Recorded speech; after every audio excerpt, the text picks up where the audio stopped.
Fala, galera, vamos acompanhar aí as últimas informações do Timão.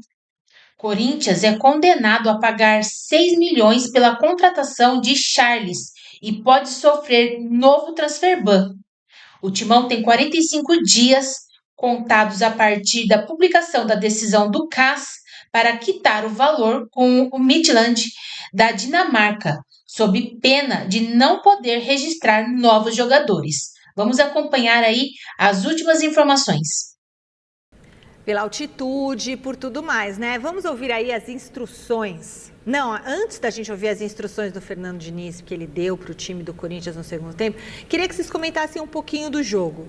O que vocês acharam da atuação do Corinthians? Vamos lá, Alex Miller, você vai começar? Então, o Corinthians teve dificuldade ontem, não vinha fazendo um bom jogo, a altitude realmente atrapalha um pouco, mas não foi um jogo inspirador, né? O time colombiano acabou conseguindo abrir o placar, num belo gol, inclusive, do Roda Diego, de 40 anos de idade, né? Rapaz, que categoria. Você vê que quando você aprende, vai até o fim, né? Tem gente por aí que às vezes se esquece, mas o Roda Diego não se esqueceu e fez um golaço ontem. E no final das contas, acho que valeu pelo brio do Corinthians, pela força, pela raça, pela vontade e também pelo incentivo do Diniz aos jogadores, que nós vamos ver daqui a pouquinho, porque os jogadores não desistiram em nenhum momento, foram para cima, tentaram, mesmo com as coisas não acontecendo do jeito que eles gostariam, mas deu certo no fim com um gol de centroavante do Gustavo Henrique, né? Até falava com o Noriega fora do ar aqui, e ele me perguntava, sabe se o Gustavo Henrique foi centroavante na base? Não sei, mas parece, pelo menos os fundamentos ele tem, ele faz vários gols, é um dos artilheiros do time, inclusive no ano, né, Noriega? Impressionante, eu acho que ele é o melhor jogador do Corinthians hoje, o jogador mais importante que o Corinthians tem. Defensivamente, a ausência dele no último jogo, por exemplo, de Campeonato Brasileiro, prejudicou demais.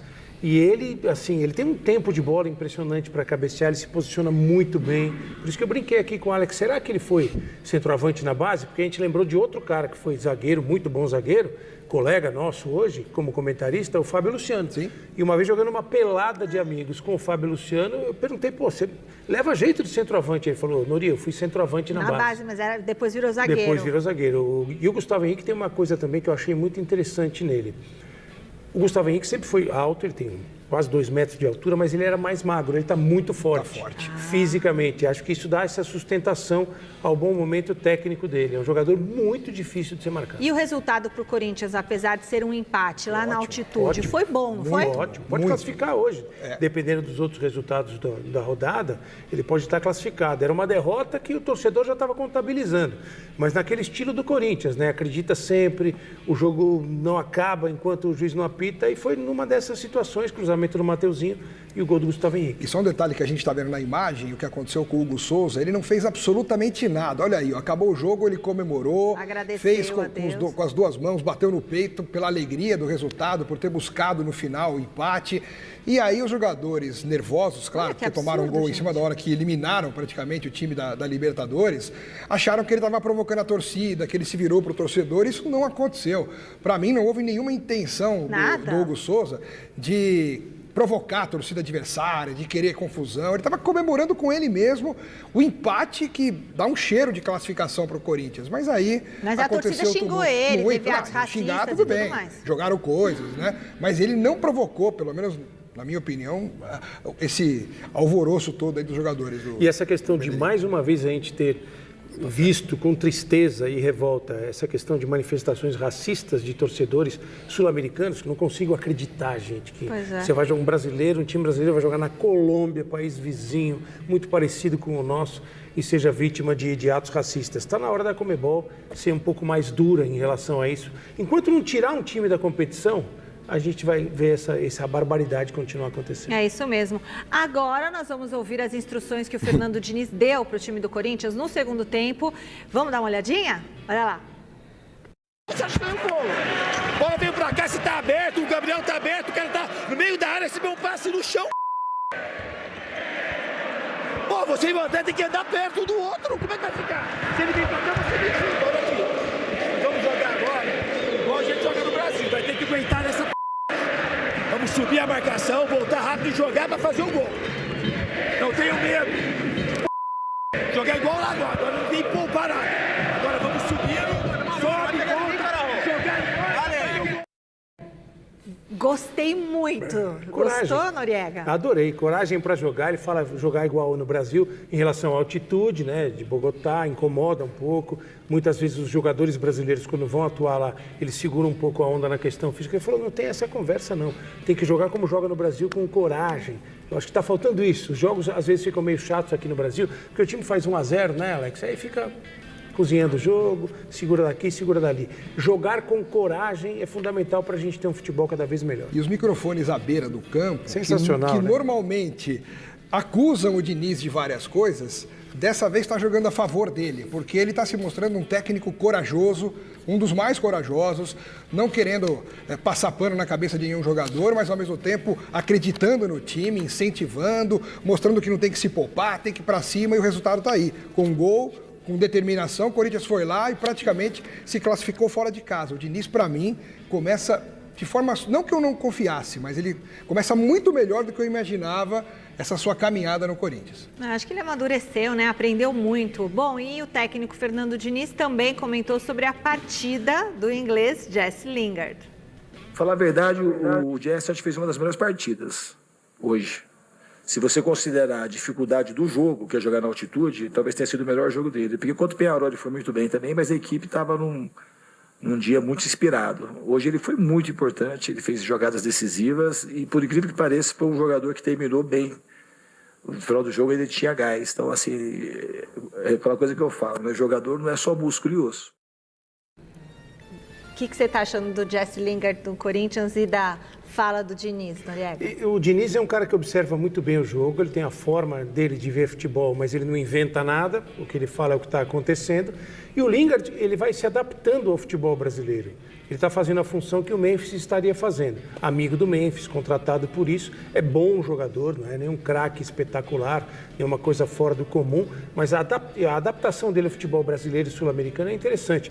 Eu sou capaz de apostar aqui que ele nunca tinha jogado na altitude na carreira. Também acho que não, porque Primeira vez. Vai encontrar com a primeira vez e correu até o fim praticamente, né? Ele aguentou o tranco e tem surpreendido muita gente que imaginava que seria só um aventureiro no Brasil, vindo da Coreia, não jogando há muitos meses, sem mais aquele comprometimento de outrora, quando defendeu inclusive a seleção inglesa, mas não, ele está se empenhando e a prova disso é o que ele vem tentando mostrar dentro de campo, já com 2 gols, com uma volúpia muito grande de tentar fazer as coisas direito e conquistando o treinador. Resta saber, por falar em conquistar, se ele conquista a vaga do Memphis no time titular ou não, porque o Memphis agora está muito mais de olho na Copa do Mundo, na minha opinião, do que no próprio Corinthians. Né? E questão Memphis Depay, você acha que ele vai renovar com o Corinthians e você renovaria com ele assim, no Corinthians? Se eu fosse um diretor do Corinthians responsável com a instituição Corinthians, eu não renovaria com esses termos do contrato. Tá. Eu acho que é um absurdo, não falo de valores, cada um tem a sua realidade.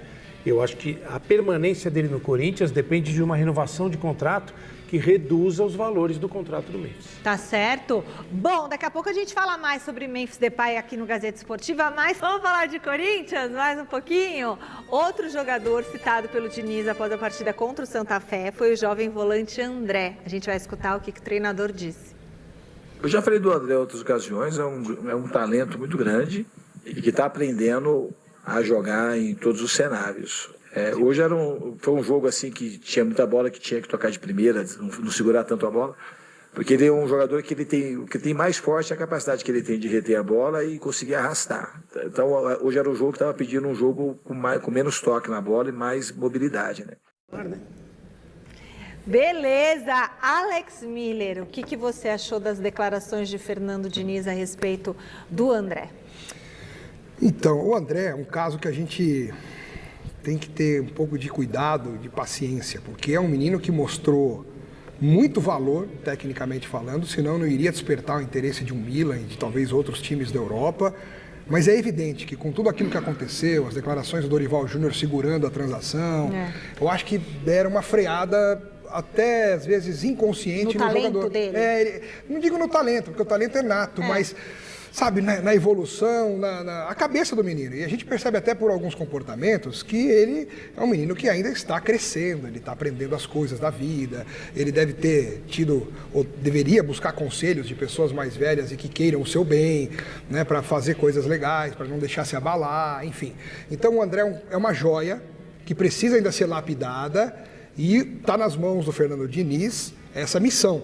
Ele precisa cuidar do André para que ele não se perca, de repente, numa realidade que era bem diferente no começo do ano e promissora, e que hoje a gente está receoso do que vai ser do André.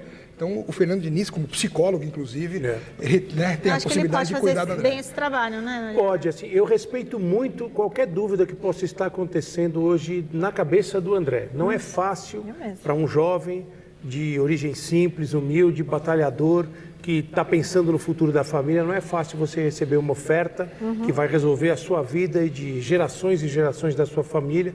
Isso mexe com a cabeça de qualquer um, gente, não é normal.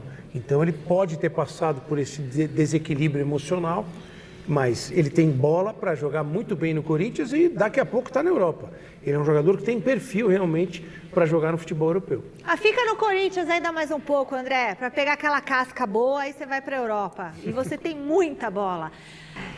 É isso aí, bora conversar sobre o atacante Memphis Depay. Tem novidades sobre a renovação do holandês, Salazar? Vamos lá falar mais uma vez de Memphis Depay, que não entra em campo há quase 7 semanas. Deve ficar de fora do clássico contra o São Paulo. A tendência é que ele volte diante do Barra pela Copa do Brasil. Mas agora a gente vai falar de renovação de contrato. Como todo mundo sabe, o Corinthians tem interesse desde que encontre empresas dispostas a arcar com 100% dos custos mensais de Memphis Depay. A informação, a atualização que a gente tem é que o Corinthians tem conversado com a Esportes da Sorte, a patrocinadora master da camisa do time.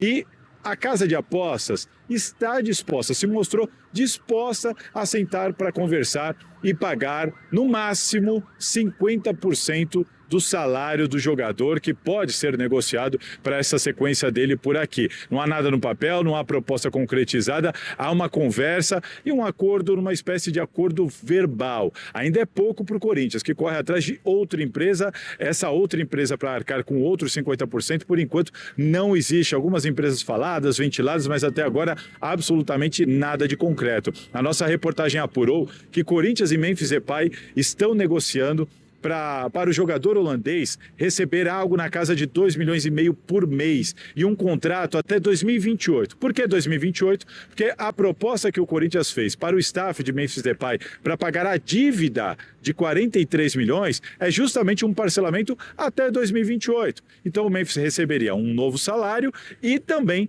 parceladamente o que o Corinthians deve a ele pelo período que já ficou para trás. É a estratégia do Timão, vamos ver se dá certo. Ainda falta encontrar quem tope pagar por isso. Volto com você, Michele. Olha, estou impressionada fazendo as contas aqui, né? 2 anos aí, nem 2 anos que ele está no Corinthians, já tem 43 milhões para levar na bagagem. Queria saber o mais importante é saber quem autorizou esse contrato. Que pessoa esperta, não? Quem foi o responsável, né? Quem foi o responsável? O cara responde por um clube de futebol que já tem uma dívida bilionária como tem o Corinthians e o cara aceita. O Memphis não tá errado. Não foi obrigado a fazer nada. Ofereceram para ele. Exatamente. Ele aceitou. Ninguém foi obrigado ali a fazer nada. Agora, o Paz com o Stabile, eles estão tentando articular tudo de um jeito que ele aceite uma redução de tudo, de regalia, de mordomia, de dinheiro, mas aí vai diluir aquilo que é devido a ele, ou seja, vai continuar ganhando um caminhão. Agora, se essas 2 empresas que estão falando entrarem para bancarem tudo isso, aí beleza para o Corinthians, porque tecnicamente ele é um cara importante. Vai bancar uma parte dos salários, aí ficariam 2,5 milhões para receber. Mas os 43 milhões quem vai ter que pagar é o Corinthians, viu? Então, aí você pode negociar. Aí você fala, Memphis, negociação de dívida é assim, às vezes é melhor receber, não é? Claro. Não pode receber os 43? Eu recebo, sei lá, 30, alguma coisa. É um caminho para o Corinthians negociar. Eu acho que o que vai acontecer depende muito do desempenho do Memphis na Copa do Mundo. Não. Como ele vai se Mas será que ele vai? sair da Copa Vai, do né? Mundo? Vai, né?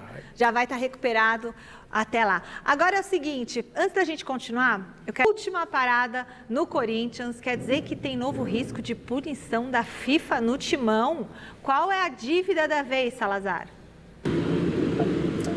Pois é, Michele, mais um caso de transfer ban, dessa vez um risco alto. Isso porque o Corinthians foi condenado, primeiro pela FIFA, depois pela Corte Arbitral do Esporte, a ressarcir o clube dinamarquês com quem tinha vínculo o volante Charles. À época, o Corinthians dividiu a compra do Charles em 3 parcelas iguais de 800 mil euros. A última parcela venceu em 15 de março do ano passado. O Corinthians não pagou e, além de não pagar, o Corinthians aceitou, no momento da compra, colocar uma cláusula no contrato de que um eventual atraso poderia ser cobrado em multa de 200 mil euros. Conclusão, o clube dinamarquês acionou a FIFA, venceu, o Corinthians recorreu ao CAS, perdeu mais uma vez e tem 45 dias para chegar a um acordo ou pagar essa dívida de 6 milhões de reais a partir do momento do comunicado da derrota nos tribunais. Isso aconteceu lá dia 31 de março. Conclusão, o Corinthians tem até sexta-feira que vem para pagar 6 milhões de reais aos ex-donos do volante Charles. Se não, sim, o clube mais uma vez corre o risco de ficar impedido de registrar novos jogadores. Gente, amanhã a gente fala mais disso, porque, olha, é muita emoção. Até sexta-feira que vem, será que é amanhã? Será que é a outra? Porque até a outra também tem outra coisa que vai vencer. É uma loucura, é Corinthians. Maurício Noriega, muito.